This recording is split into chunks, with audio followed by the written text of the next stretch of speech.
Good afternoon, Richard. How are you doing today? I am very well, and you? I'm very well, thank you. So, as you know, my podcast is called The Naughty Bites.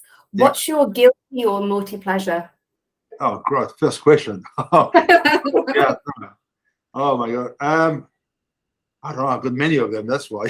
That's great. Tell me. No, I love having a good time. I love having friends around. I love a bit of drinking, good wine. I just having a good time, really, enjoying life a bit. So it's probably the worst one is little cigar from time to time, Oh, nice. Oh, Yeah. nice. From You're Latin right. America? Yeah, but not too big. I don't have the big one, just can't Yeah. breathe. But just sometime in a nice evening when the sun goes down, and just watching the wave. Well, Oh, I don't need the wave anyway. That's an excuse.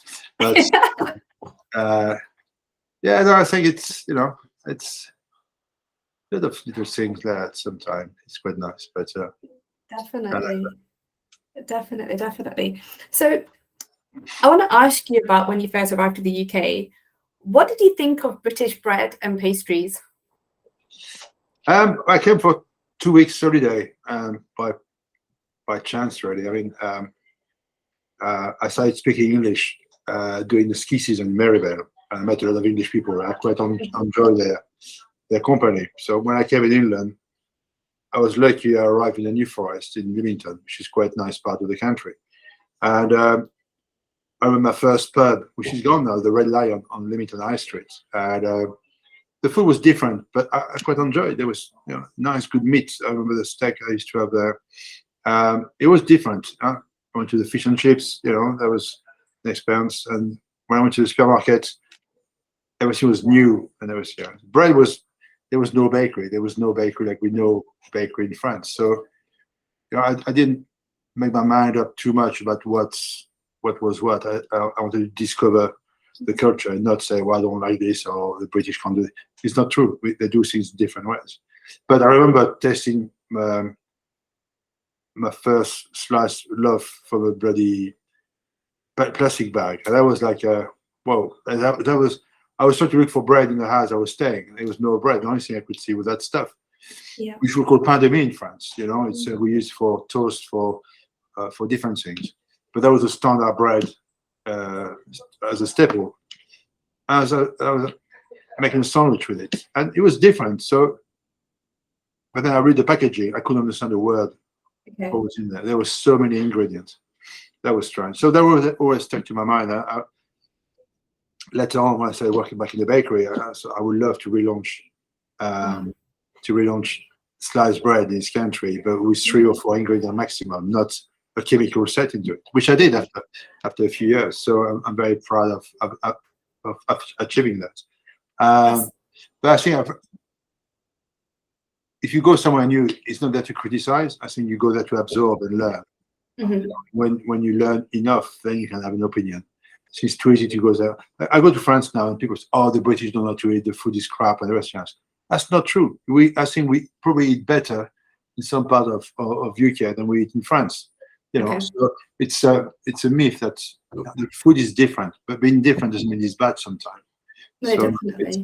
I think and it's evolved since 1988 when I arrived to now.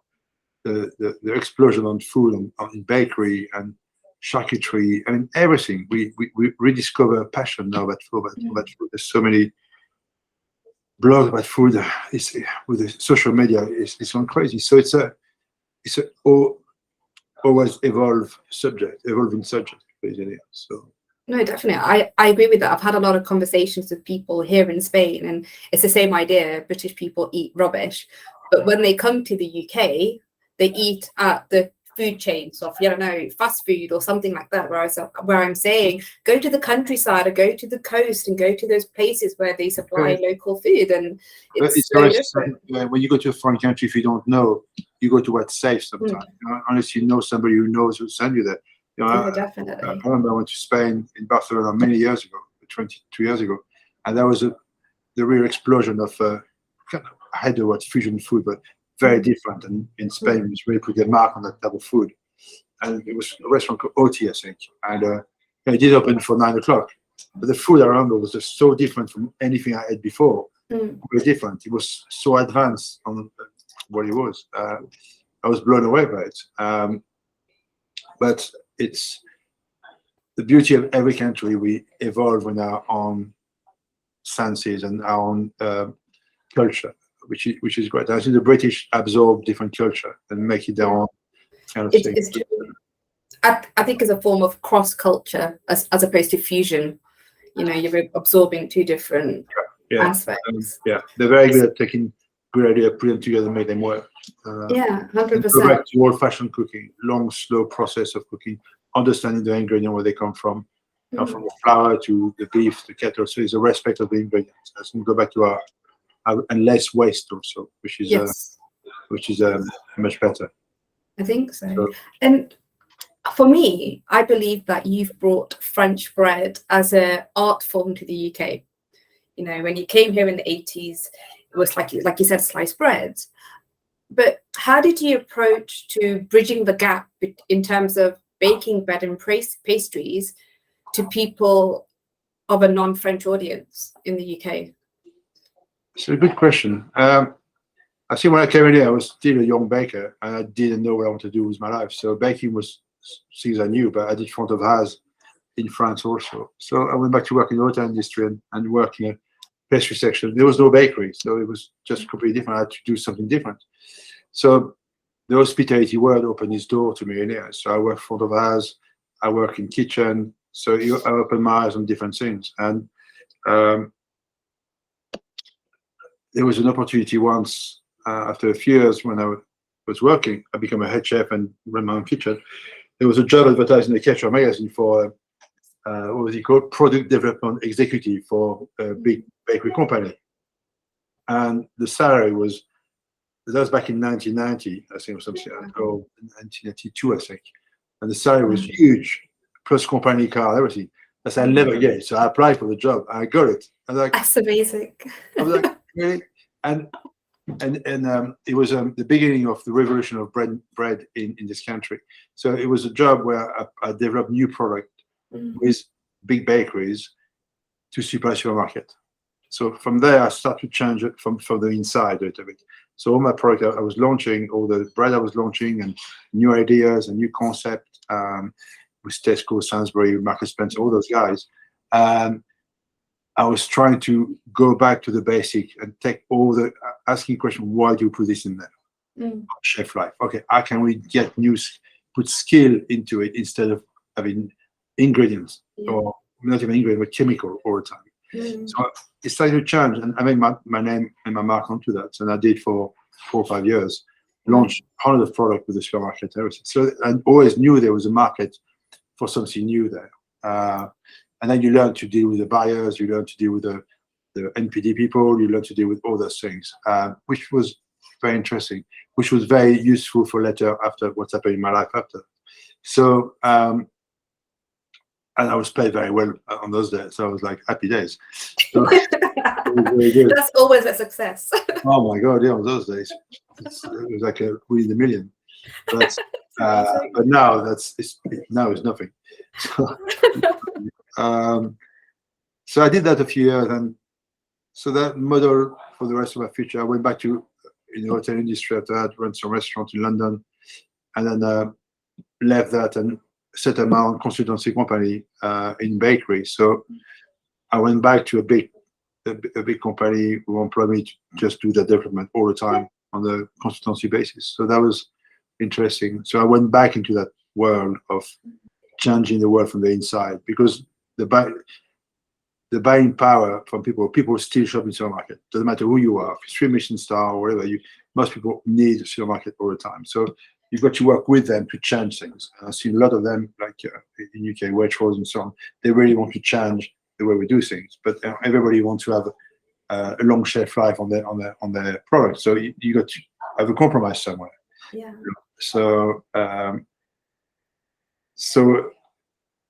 I was working with them again and again, launching new product also. And then I started reading more books on bread, and the frustration of reading many books, just didn't understand the basics of bread making, to understand how to make dough properly and so on. So the frustration grew and grew and grew. I started to write my own book in my head. But with dyslexia, I couldn't put a two pages together, but it was all in my head. So I had to go back to the basic to explain people. And by pure chance, I went to teach in a school in London, Divertimenti. And the way people was teaching there was completely alien to me. I had to change the way. I want people to have fun. I want people to communicate together and talk with their hand, talk with their eyes, and discuss things, not with a piece of paper on the front of them, and work from that. So then the idea of cooking school started to drawn to me. The way everything I've done in my life started to make sense to go to that. Yeah. But I needed a link for that, so the book came out. So I approached a few publishers, and they all said, yeah, we want 200 recipe and we want sourdough. I said, no. So I said no to all of them because I don't want to put sourdough. I don't have 200 recipe in my head. So I saw the last publisher I went to say, I said, well, if I say no again, I might just be turned down. So they said, we want 200 recipe and sourdough. I said, yes, don't worry, I'll do that. I lied.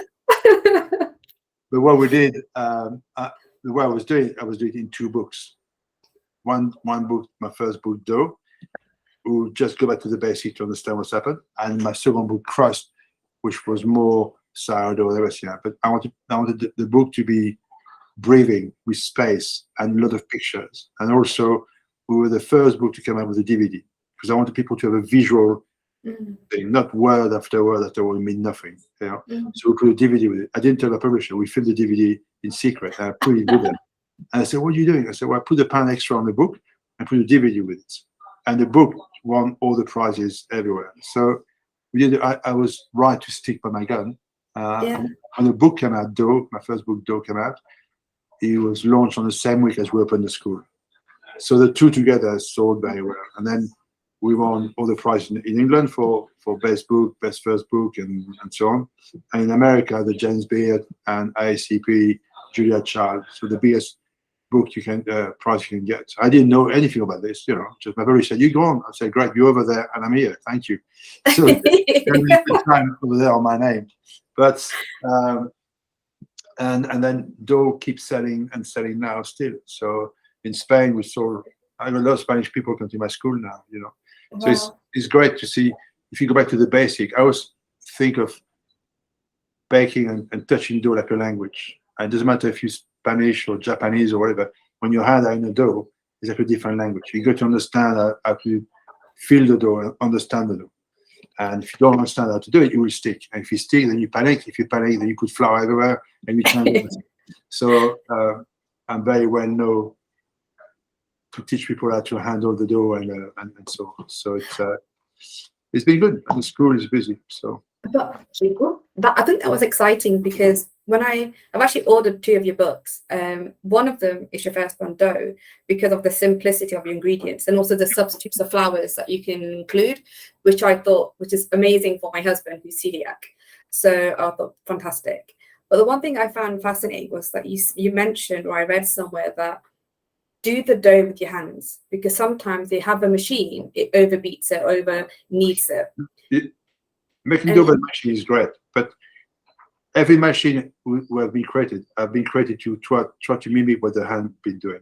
Yeah. So I would say if you work with your hand first, feel things first, understand what's happened with your hand, then it's easy to understand how the machine works. Yeah. The problem we put stuff in the machine is no brain. The brain's still yours. Yeah. So we try to find an easy way all the time. So understand, go through that first feel of having the ingredients, rediscover the magic of making bread. Yeah. And when you got that, understand, tell the machine what to do. That's exactly. I always tell people, use a machine, of course, but do it by hand first. The machine can't finish the dough for you. The machine can't, so you got to understand what's happened. I think so as well. Like, I think it's just like spices. My grandma used to use a pestle and mortar, and she's like, you've got to grind and grind, but you work hard at it so that you can feel the spices before you grind them. Because sometimes if you grind them, you burn it. It's like coffee as well. Hand grinder is way better. And I think that's kind of stuck to me. So when I read that about, feeling the dough, I thought immediately of that as well, because you've got to understand what you're working with and how it feels and the smell and textures. It's my motto, my last book, it's called Crumb, Show the Dough's Boss. I love that. It became a motto that I used when I was a kid in the bakery. I started, you want to do all the big work and everything. And I spent 1 month cleaning. Like, oh God, great, lovely. But then you respect your environment, you respect your equipment, you respect everything. And then when the first lump of dough came to my hand, it stuck everywhere. And my boss said, il faut maîtriser la pâte in French, which means show the dough's boss. Respect it, understand, feel it. Then you understand that the machine works. Then when you don't have to clean the machine because you respect your dough, it goes in circle all the time. If you don't respect one part of your job, you pay for it 2 steps later. So it's all about respect of everything around you. If you have to use your computer, you're going to break it. So it's a bit of a, I don't know. For me, it's normal. So it's I think it's good as well. And I think because you mentioned like to understand your food, and living in the south of Spain, I might get ridiculed for this, but I don't buy any of the puff pastries or any pastries because I find them very heavy and oily. But I think that's also from the African influence as well, from Morocco. But then when I go to Asturias or Bilbao or País Vasco in the north coast, I overfeed myself with pastries and bread because I think there's a bigger influence with France because it's so close. It's closer, the north coast is closer to France as it is to the south, and you see the difference. Yeah, isn't it beautiful that different part of a whole country can be so different in food and influence? In France, every region of France would be different. Yeah, definitely. We got the same. You go all the way to Scotland, which is in Kingdom. You go to Wales, you got different speciality. Different part of England, you still have more different specialties. I did a bit of research about French culture, and the role of bread dates back to the 18th century. Flour was very expensive; it was in short supply. There was famine caused by the French Revolution. Government set maximum prices for bread, and then the government started to give locals bread as a sign of political strength. Prices were then set again under Napoleon to avoid an uprising. And then French medical chemists associated gluten as nourishing elements. And so bread was seen as indispensable in France. Fast forward 300 years, it's now one of those foods you can never have too much of. What does bread mean to you?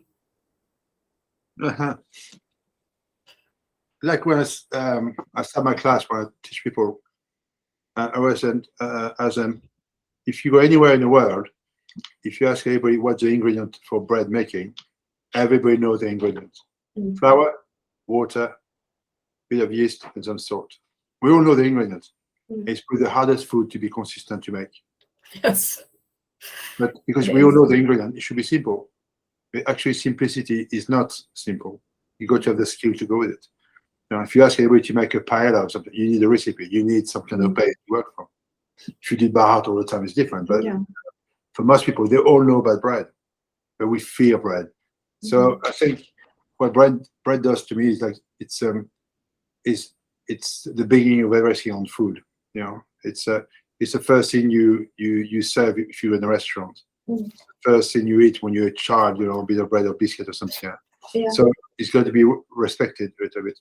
If it's a war, if it's COVID, if it's a famine anywhere, what you want is bread and water. You always survive with bread and water. Yes. So, bread is simplicity, but at the same time, it's a respect you got to have over bread. It's in many parts of Spain, France, you would never dream to sit for lunch or dinner without bread. It's impossible. Yeah, that's true. And some culture don't eat bread the same way. Some culture will eat rice instead of bread. So maybe it's the same kind of mentality. But I think bread means the beginning of anything. So I see bread as a job now, but I see what it does to people. It's not just to nourish your as food, but what it does to people mentally also. The more I teach people, the more I see the impact of teaching people does to their health, to their mental health also. And to different part of their life, and so they take a long time to filter it. So I think bread's got a lot to do. A lot of people with trauma put their hand in the door, touch the door, and they can't think of anything else. So for an hour or two, they just forget about pain. They forget about everyday things, and they create something from nothing, and get their hand and work with this. So it touches different part of your soul, really. So it's it's if you teach properly, that's what I do. You teach properly, you respect everything else. You teach people hard, so they're going to learn. Then they're going to fall in love with what I fell in love many years ago. So it's to respect the beginning. So I think bread for me means the beginning of everything for me. I think that's beautiful. Like when you mentioned that, I think you're right. You know, when growing up, the one thing I looked forward to is having a hot chapati with sugar and then rolling it up and eating it, because it was so soft and buttery. But you could never have an Indian dish, be it dry curry or saucy or whatever it was, without chapati, because if not, I think a lot of people in my family would not have felt satisfied. It was a whole pleasure of, it was hot, buttery and floppy. And I had a trip in Marrakesh, and we went trekking the Atlas Mountain area, and the bread was the most beautiful bread. It was just, they got nothing and they give you everything, and they made the bread with very little ingredient, and they bake the bread on this hot pot on the side, and you eat it. It's everything. The food around it made the bread better. It's true. It's true. It's magic. I think it's a very good gift. You know, it's the perfect gift.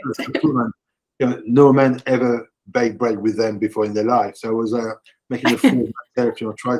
You see, you know everything. They're different skill. I mean, the bread was just this big round bread. My dream would be to travel the world now and go and meet those people who bake bread like they do it non-stop all the time. It's natural. You know, 100%. Skill that is just phenomenal. And you bake with a big smile on the face and with nothing. You know, a bit of plastic thing, make the dough there, and the dough is perfect every time.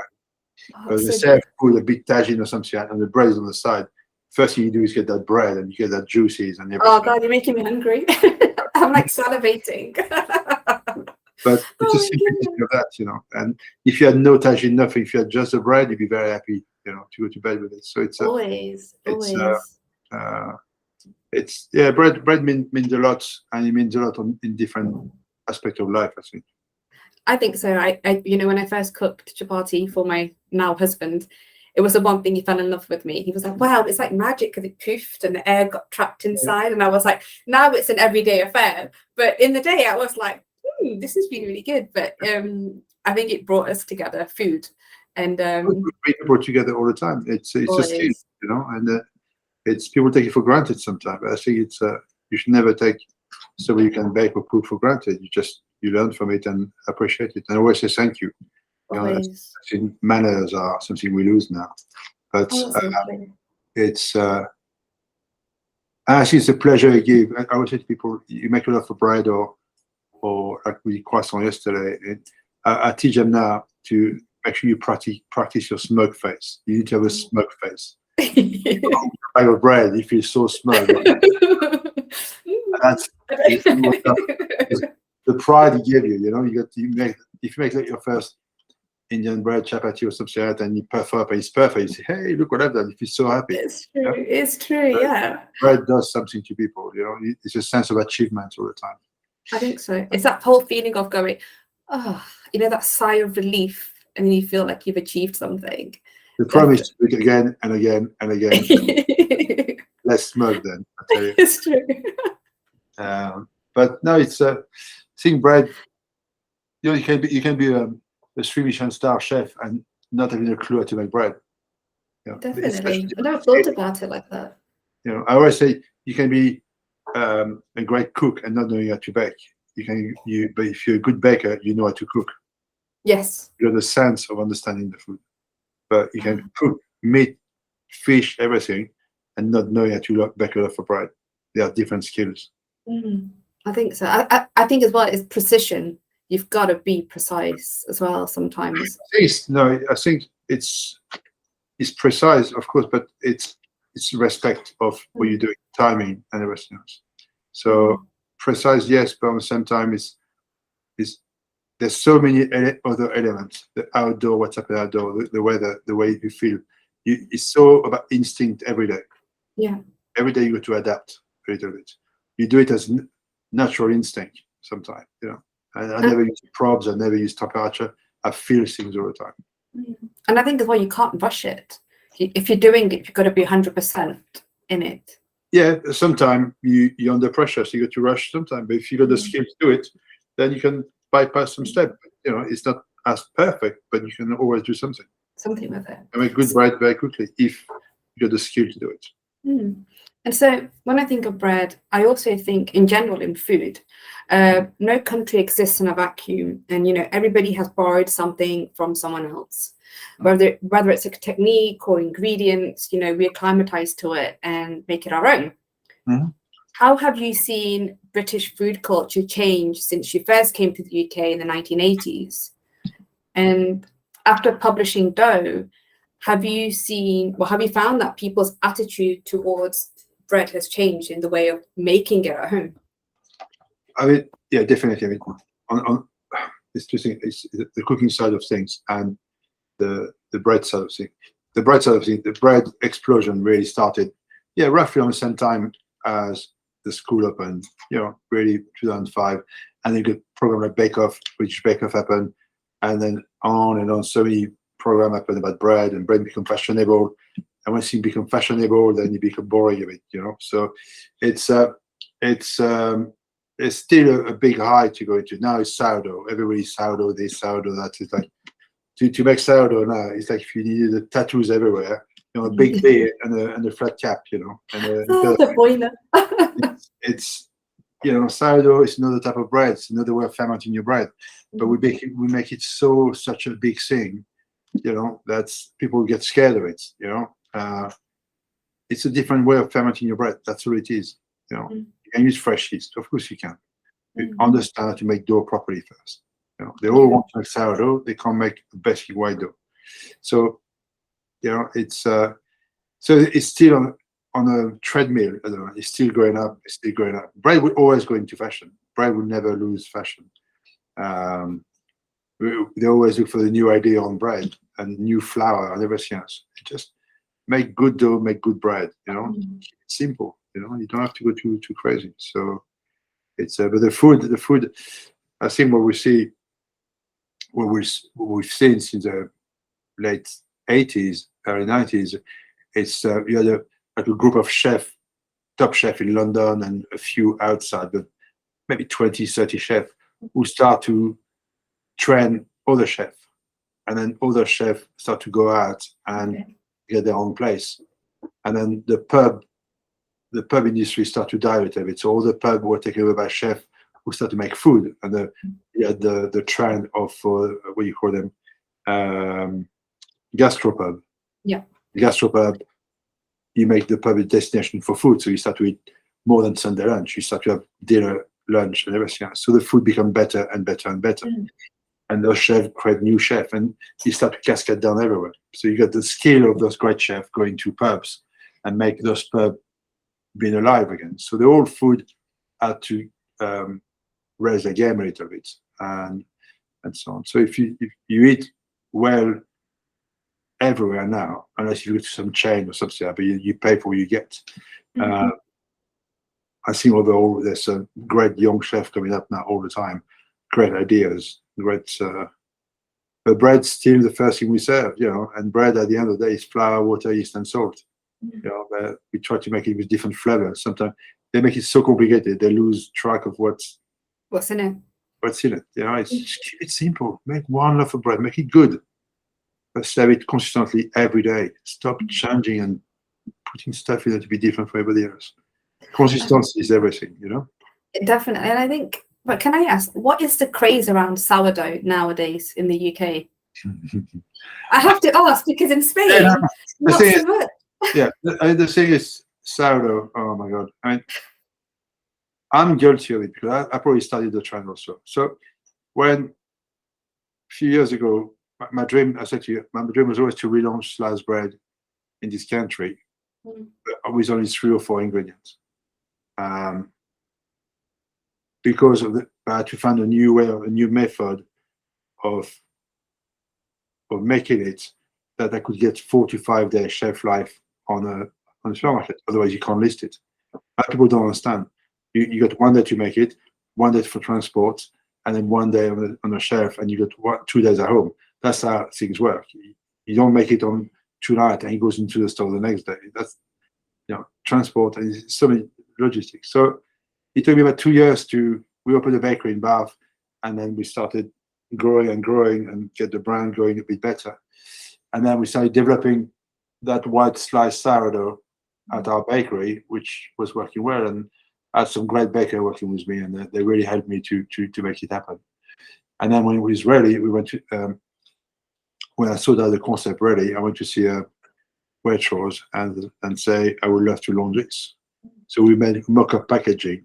And my dream was always clear packaging and on big letters, sourdough, white sourdough, flour, water, sea salt.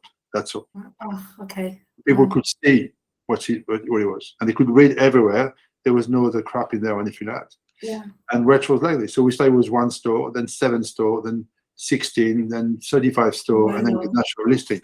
So the logistic were to change the way of doing everything. And the bakery, we had to open a new bakery in London and another one. And then we started from a small bakery, we become a big thing, making a lot of noise. The brand become powerful. And that's how it became like that. So we did the white sourdough, then we did a seeded sourdough, a malted wheat sourdough, but still with a semi-force. So what I've done is put skill back in bread instead of cheap stuff. So I had a lot of bakers spent hours training them, because the bread would take between 18 and 24 hours to make. Yeah. You can see the process. You got to think 2 days ahead all the time. It's non-stop. Okay. The ferment, from using 5 kilo of ferment in my kitchen, I started using 1 ton of ferment a night. We get this. The bakery, 80 ton of flour a week. So you can see the logistic of everything. I still got people coming in the school in here and say, oh, you did all the bread for Waitrose in here. It's like, you don't understand. Impossible. That's not big enough just for the flour, for goodness. People don't understand how much it takes to create that. But it becomes such a big thing. And then we say supply prêt à manger with brioche buns. So it become big. So we had to partner with somebody else to help it grow, because it's no way we could be everywhere. Mm-hmm. So we partnered with a bread factory in London in 2008, 17, 18. Mm-hmm. And then they bought us out in 18. So I worked for them for another year. And they bought the brand, Bertinet Bakery. Mm-hmm. And I've stopped doing any work with them in 2020. So I got nothing to do with it, nothing. And okay. It's funny, they got a big thing in the press of them. They changed all the recipes, changed all the stuff. The white sourdough looked brown. Everybody's gone mad now. The packaging looks, I don't know. Unusual. We'll say unusual. Yeah, a bit colorful, let's say. And then change everything on. So, I always say when you buy somewhere, you can't buy the soul of something. There's a reason why we've done this, the way we've done things. And people always want to change to make their mark in a way, but they don't understand why we've done this. It was working very well. So I don't know. So we'll see. We'll see what's happened. But that's you can't have it both ways. When you sell your brand, you can't go there and change everything around. So if they're happy with what they're doing, that's not my problem. But I keep telling people it's not my bakery anymore. It's nothing to do with me. So if it's bad, I'm so sorry. It's good, but you can't have it both ways. So no, I think that's true. And I think as well, people forget the art of process and understanding, what it takes in terms of. If it's not something I know, I don't understand it. Yeah. I don't understand what it takes to be a lawyer. I don't understand what it takes to be for the job. If it's not your field, how would you know? So it's nice to be to be a journalist. How much pressure does it take to be a politician? We always criticize everybody, but they do every day. You don't see it all the time. So it's nothing is easy unless you put yourself into their shoes. Sometimes, So it's true. So leading on from that, how would you advise the palate challenged in terms of textures when you're talking about bread or teaching about bread and they are learning about it? I think, like any cuisine or anything like spice or anything like that, everybody's taste is different. But you've got to have a foundation to work with. So when I teach people, I tell them, I'm not right or wrong. What I'm teaching is my foundation. That foundation recipe, that base dough will save you all the time. If you can make this, if you understand that, don't worry about sourdough. because you understand how dough work. If you understand how dough work, then it's the beginning of the process. So when I teach people, I always say to them, imagine your head like a big filing cabinet with little drawers, and they're all empty. But you got to have a method of working. So the method works the same. Doesn't matter what dough you're making, and you go through the process, one step, one box at a time. If you miss one, you pay for it 2 steps later. So just to get people thinking before they touch. With baking, they all put their hand in there. It starts to stick, and they panic. So it's to make them step back and start to think and say out loud what they're going to do, what they're seeing me doing, and then start doing it. But talking to themselves all the time. So it's to learn the different process of doing it and give them the confidence they can make bread also. Give them the confidence that, if they respect the dough and everything else, then it will be faster later. They all want to make sourdough. They feel bad because they don't make sourdough. I said to them, stop. No. Make That's curious. It's because it become fashionable. When organic started, everybody, organic is great. And then everybody started to use the word organic for no reason. So you devalue stuff all the time. Another buzzword like sustainability and Rustic. organic. It's such a new crap. You say it's rustic. No, it's crap. It's different. Rustic is different. It's we use word in England as a fashionality. Or we always look for the new ingredients. The best one I've seen at the moment is the pink Himalayan salt. Have you seen? Yes. Especially it's everywhere. It's become another fashionable craze, yet they've been using it forever in Asia. But it's 80 million years old. The salt is 80 million years old, Yeah. Then we put it in the glass jar. It goes in Sainsbury, in the shop. Best before 2023. Yeah, I don't understand. How mad is that? It's a rock. Yeah, no, I don't understand it. But it's curious. Everything becomes so disposable now. It's fashionable and disposable, and I think it's such a shame. Of wasting stuff. We just, we think back, and it made me feel old sometimes. If you go back in the old days, there was no plastic, there was no stuff. A bottle was useful, so you use it over. Now we just buy stuff, open it in a bin. We create things to put in the bin now. Yeah, and I think it's scary. It's. I think food waste has become very big, and I can't remember the sorry, I cut you off. I'm so sorry. No, that's fine. The figure on bread is 1/3 of the bread we're making goes in the landfill, is wasted. We live in a society now when we expect the supermarket to be open 24 hours a day. And if I go at 2 o'clock in the morning, I expect to be full, all the shelf full. Yeah, no. We expect, we think we are deserving to everything, and we're not. Every supermarket full for it. It's before you plan your day and you plan when you go shopping, and we live in different life now. So, but we want strawberry always through the year, and we're the best. No, it doesn't happen. You can have asparagus from England always through the year. The seasonality of food doesn't happen anymore. So, and I think that's a shame. And I think as well, like consumerism's become very big, and our need for having food all year round isn't a good thing. I think sustainability and provenance of food should be respected more, because as well, like you said, having strawberries all year round is horrendous. It's better when it's in season, because also the reason why they're in late summer is because it helps with vitamin C, vitamin D, and it's good for your body. So when things are seasonable, it's also strawberry will be in season somewhere else in the world. The problem now is the carbon footprint. You export them from there. So you can have the avocado. If you look at avocado, 20 years ago, avocado started, and now the plant is decimated because avocado plants. Yeah. Palm oil is fashionable, and palm oil is everywhere. No, it's true. It's so bad. It's become an occupational hazard of mine working in this industry. With raising aware of these sort of issues. Feel of this. Feel of it's the planet will give up one day. We can't overuse the planet. Yeah, it's slowly happening. It's slowly happening.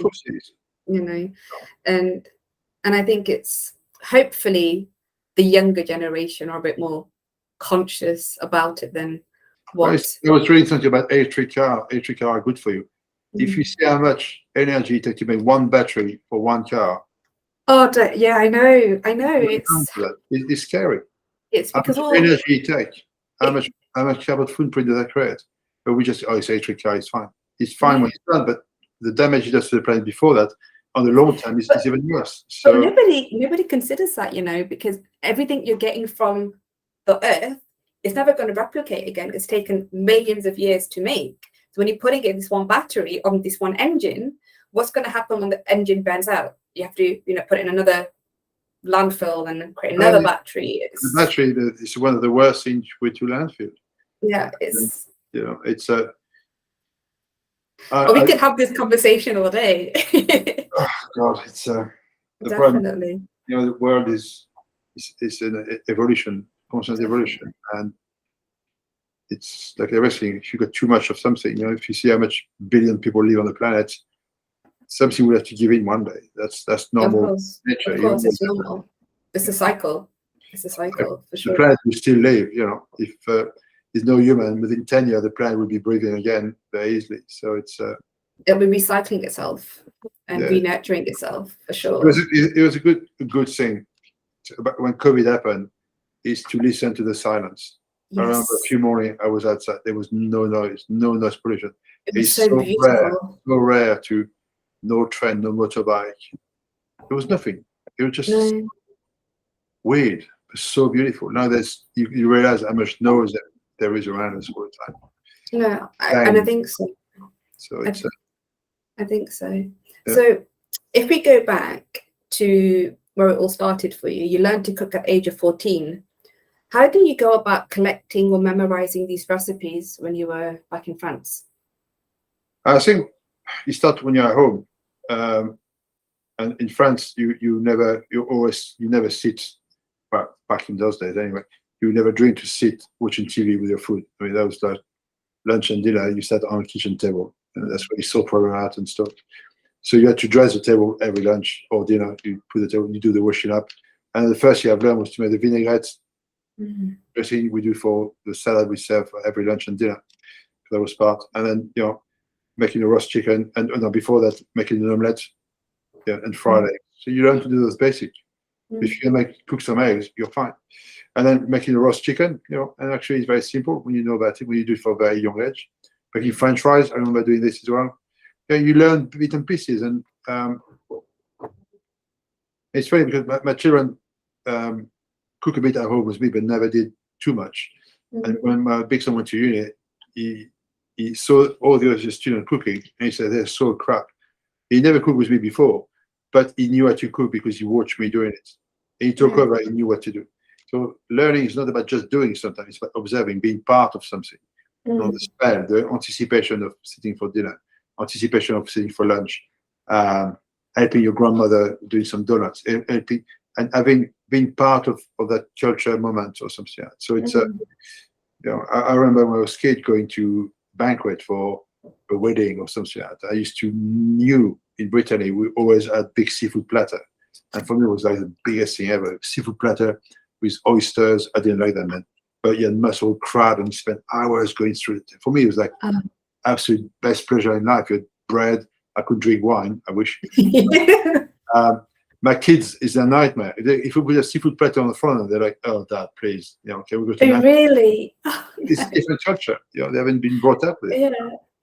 Wow. McDonald's and shit like that when I was a kid. So it's different things. So we all got different food memories. And my kids got plenty of food memories. They say, if I said, "What do you want me to cook for you?" And this and that, and the flavor that they know that they crave, which is good. So, but they are faced with so much good food now around them in restaurant and takeaway and everything. They can touch so many cuisine at the tip of their fingers. So it's a very different world we live in now. I think so, and I think that's what I miss about the UK in terms of food, because it's so multicultural that you have everything on your doorstep. It's too much because the takeaway culture in this country is incredible. Oh gosh, yeah. You don't pick up, you pick up the fun food is 10 minutes later is at your door. So when you're not hungry or pickish, you just order so much stuff, you eat it, And takeaway in France, a few pizza and a kebab or something, but you don't. That's the same here. It's the same here. People think it's cool, it's like, no, that's shit, sorry. No, but it's curious you say that, because takeaway culture here is not a thing, because people still want to have their, you know, stews or their fish or tortilla or whatever it is. And I remember teaching English many years ago, and I asked the children in my class, what's your favorite food and what's your dislikes, etc. And they went, oh God, I love arroz cubano, like Cuban rice. And what do you hate? I hate kebabs, or I hate pizza. Everything they hated was fast food here, because they were like, I like proper food and I want proper food. So and the culture from the UK to here is very different. People still have a love for food, even though it's just Spanish, as opposed to eating out more takeaways. I think it's a family value pushing food is right. I think there's, I don't know if it's Catholic or not, or something. I think Italy, Spain, you know, we still got a family to sit together. It's not many families do that in UK, and some still do, of course, but a lot of it, there's something happened maybe with the war. I don't know what's happened, but something happened when it was divided. Actually, the pub culture was so different in this. When I arrived in England, the pub opened at 5 o'clock in the afternoon and closed at 10. I was like, what's happening here? You know, I go out in 10 o'clock, you know. It's such a change. You know, my first Christmas, I cried, like, where's everybody? We're going home. Like, we'll just come out. It was so different. So it's you adapt over time, and the pub culture on those days, you know, if you're a man and you work all day, you go home at 4, you have a quick bite to eat, and then you get changed, you shower and you go to the pub. You know, and certainly you're back home 10 o'clock. So it's, I don't know, this part of the culture is different. And I'm not saying it's right or wrong, it's different, you know. But the traditional value of the Sunday lunch is still there. There's still the family gathering for Christmas and so on. So it's still some there, and you know, it's different. The class system in UK is probably a bit different also. The way we do the lower class and middle class and so on. So it's kind of different, and it's not right or wrong. It's a different way of the weather. I had also when you got nice weather in Spain, France, or something, eating all together outside. It's a nice thing to do. So it's and that's where the British crave going to Spain and not to enjoy the weather and so on, because it's so different. You know, eating outside, you slow down things. You know, so it's raining all the time. It's like, oh God, it's depressing. So. No, for sure, it's true, and I think, you know, I'm lucky. I've been exposed to both, being in the UK, growing up in the UK, and living here now. When I do go back, I do miss being here because of, you know, 6 o'clock, everyone's inside. 6 o'clock is when I go out for coffee, and then at 9, 10 o'clock is when I have my dinner. So, and people are eating their dinner at 6 o'clock. So for me, it's the change of lifestyle that I struggle with a little bit. Very different, you know. It's and for the young people, I remember in France, you know, group of young people we used to go out, the first thing you look for is a table to sit in. You sit down, share a bottle of wine, and you chat and everything. And the pub culture, what I first remember is you go there, you crash to the bar, and get 10 pints down quickly. It's like, you know, and that's so different, you know. It's changed a lot. It's changed a lot, but you know, it's back in the 80s was just really get hammered. Hammered. I've not heard that. You get sloshed. I've not heard that word in ages, hammered, but it's true. Let's order quick. Another pint, another shot. Yeah, no, I remember those days. So if you're going to do 2 pints, I have a pint and a chaser on the side. Oh, that's so funny. I do miss that. It was fun. You see, when something is different, it doesn't mean it's bad. It's different. It's exactly. You know, I always believe. I always said I would absorb myself as much as I can with the British culture, because I love it in here. You know, so you got to you can't have it both ways. You know? No, it's true. So, you know, I have to ask. You've been on many cooking shows on television, but you keep coming back to writing cookbooks. What does writing a cookbook do that a food show doesn't for you? That's a good question. I think people ask me, "Oh, are you going to do another book?" I say, "No, I don't. I don't know." I think the book I've created are what I teach at the school, so they all meant something. You know, when you see books with 2 or 3 recipes, I don't want to be in a situation where I've got to create recipe to go into a book. every recipe is going to mean something. So I never do more than 60, 50 recipe or something like that. So they mean something, or stuff I try or do it in the school or something like that. The only book I would love to do now is a traveling book. Go around when my first book was published.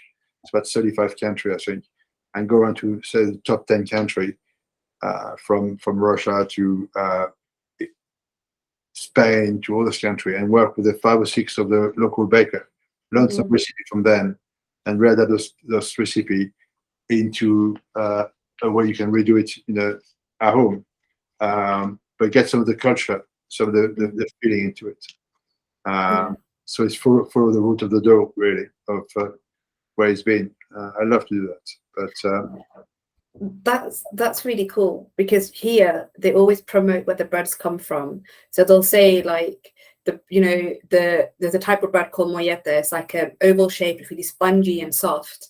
Not a lot of crumb in it, but it's it's really nice. But they'll say, oh, pan de antequera, or a lot of the bread here we have is from Alfacar. So it's pan de Alfacar, and it's like a little cave, a little baker, and that place is famous for that bread, and it will be baking in that cave, proving in that cave, because something happens there that everybody wants that bread. And if you do want to do it, I'll take you there. But it is it's people here are famous for the story I want to hear. That's the story I want to try to understand and put some of their passion into a book. And it's like kind of trapping that experience forever into a few pages, and there'll be a good TV series with it, and I don't think you could be a many part TV series. You could start 5, 6 countries, and see what the cultural brand mean for people of that, and why that bakery, and get some good anecdotes and stuff like that, and me learning from that person, working with them. But all my book I've done, they're very simple: dough, crust, crumb, cook, pastry. I'm so excited. I can't wait to get them. Yeah, and it's cook is about cooking. It's about recipe I do at home for my friends. I still do them now. I haven't changed anything. And pastry with the basic pastry, some of the basic pastry I've learned when I was 14, and it's the same basic pastry I teach people now. So I think the book came out because of the cooking school. Also, there was a demand for it. So today I did patisserie, and I sold a few of my patisserie book. Because it's a recipe we take from the book. So I guess my style of writing is keep things simple as I can. So with a lot of pictures, a lot of explanation, and all our book come with DVDs, or not DVD anymore, because people don't know what DVD is, but with videos on my website, so you can download, you can have a look at it, you can understand, have a visual tool as well. I think that's really good. That's quite a niche thing you've done for people that are more visual learners as opposed to reading as well, so they get to see it. Yeah, everybody's. I got people coming in, they take notes all the time, and they learn nothing. No, for sure. You go back to the note, they don't see it. You got to absorb with your eyes. You got to absorb, smell, touch, feel. That's how you learn. The 5 basic senses, definitely. And I think, but if you consider the industry you've been in, if you think about the last decade, what is the one thing you would change for a person who wants to specialize in what you do as well? It's a good one. I think it goes back to the education system. I think a lot of young people don't belong to the education system. A lot of young people, like I was when I was 14, should go and work. There should be an easy path for them to not being told they are stupid at school. They are not stupid. They learn in different ways. They need to go and work with their hands. They need to express themselves in different ways. Not every kids are designed to follow the educational system. You go to do 6th form. You go to uni until you're 23, 24. We are not all the same. You can't expect all the kids to fit one mold. It doesn't. Yes, if you want to be a doctor, if you want to be a lawyer, you need education. But then you got the brain for that.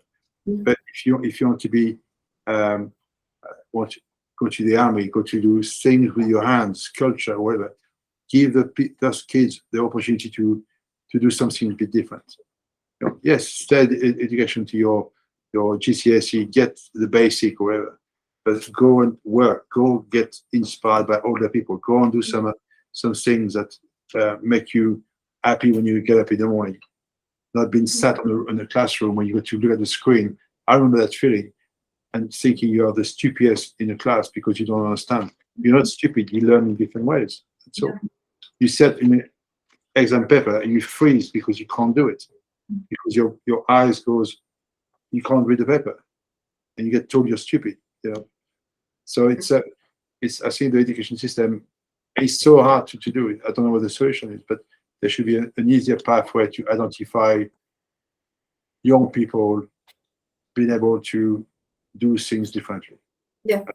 And go back to have some skill in their blood, where they can try to be a baker, a butcher, and try a different job and fall in love with something they really respect.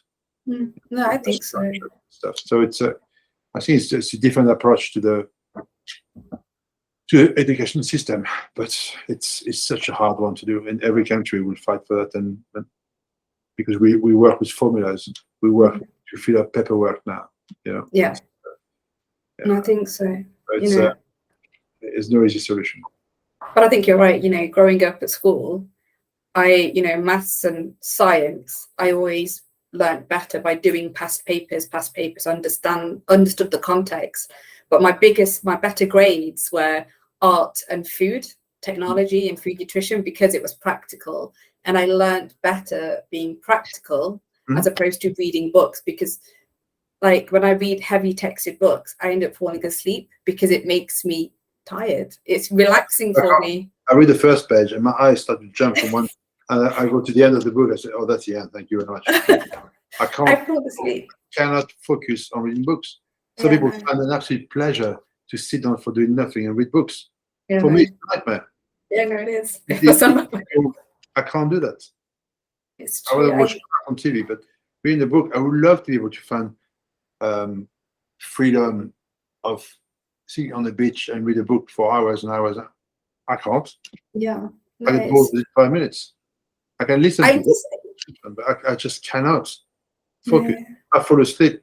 We should have our own club. It's true. Club of thick people. Can we have a beer as well? Absolutely. Yeah. So my penultimate question to you. You're clearly a man who's very proud of your heritage, and rightly so, in terms of food. How has exploring British French baking industry impacted your personal life? That's a very good question, actually. I think it's bloody hard work, From early age, when you're 14, you go to work in a bakery, and your friends who are mechanics and stuff like that, they come and knock on the bakery door at 4 o'clock in the morning on Sunday morning, when they come back from clubbing, and you work your ass off, and you hate them. They want some croissant, they go to bed. And they call you, come out. No, I can't. So you got. So the impact of baking always had been in my life. When the cooking school opened, the bakery opened, running from the cooking school to one bakery, get phone call, the baker doesn't turn up, finding people, training them, and they leave you. It's always a constant battle. So I think it does impact on your life for the long term. So that's why when we opened the bakery, we always had a vision of build up a brand, and if we can exit after a few years, then we'll do that. Because it's a hard work, It's being up silly hours, traveling up and down with 2 or 3 different sites. So I think baking always had an impact, but also a good impact. It made me where I am now. And I always describe my life like a jigsaw. It's finding pieces everywhere and start putting a frame together and start building up everything. Everything I'm doing all the time is just a new piece of the jigsaw. So it's nothing I've done in my life that I regret, because they've all been part of what I've done and what I achieve now. So from books to so it's a long journey. I hope I still got a few years in me to do other things. But I love teaching now. That's a new thing I love doing. The more I teach, more I love the feeling it gave people, and it's a very rewarding thing. So teaching what you want is great. Definitely, and I think that's nice that you found your passion in an aspect of your industry. And my last question to you: the success of your book has been international. Okay, what did you expect your book to be that that sought after around the world, and what has it meant to you? No, no. I think when you write a book, when you write a book, you write it with a message. That's what dough was about. Is go back to the basic. Understand. I was reading books, and they can't make dough properly. They can't do this properly, and they put picture of bread which hasn't been. You can see the lies through it. And I'm just like, people can't learn from that. So I went back to the basic. Understand the basic. No sourdough, nothing. Go back to the basic. And there was 2 pages in the book which people always pick up. Is a page with a white bread from supermarket with 14 ingredients and 4 ingredients on the same page, and that really shocked people and everything else. And because it was a DVD, because the book was made from my heart. Because if I look at the book now, the picture of the bread, I look at it and say, "Oh my God, it's awful." But it was where we shoot on the day. It was my kitchen in London. I make it, I shoot it, and then that's where it is. As long as it was not burned, if it was not perfect shape, I don't care. That's what we've done today. That's what I think when you put everything truthfully from something, then it shows. If you try to put lie into it or make it too good sometime, then you put people off it. Yeah. So some baker will say, "Well, that book is crap." Fine, but a lot of baker I go there, they always say, "I've got your book." That's the best compliment. That's kitchen. Yes, I've got your book. I love it. Everywhere, and that's the best compliment, is when chefs respect you for what you're doing. And I've met so many chefs now, and it's phenomenal. So I think dough was part of the bread revolution in many ways, and make people open their eyes on actually bread is simple but complicated if you respect the beginning. So and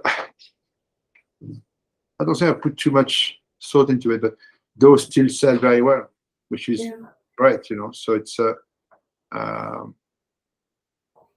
and when it's translated in 17 languages, I think. So Spanish is one of them, because when I ordered your books this week, you had all your books. I had to be careful when I ordered, because I wanted it in English. And then all I could see was Spanish, and I was like, "Oh my goodness, how do I get the English version?" Video of my book with me speaking Spanish.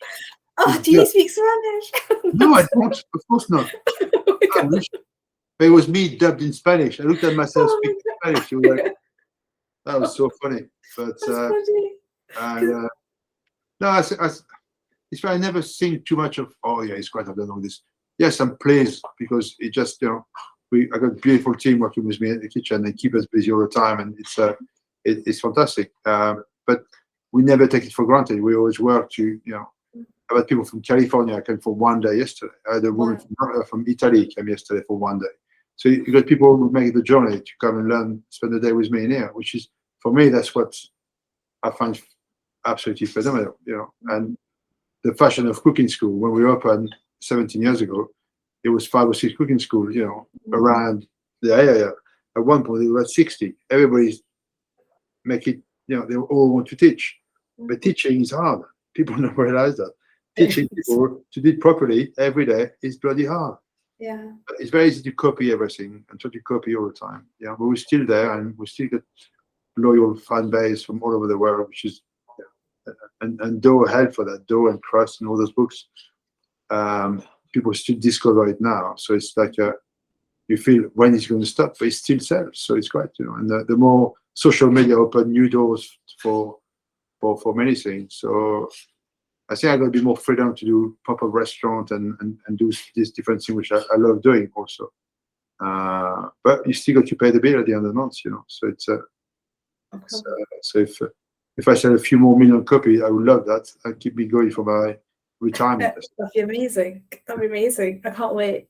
But Richard, it's been an absolute pleasure having you today, and thank you so much for joining me. That's good. Thank you.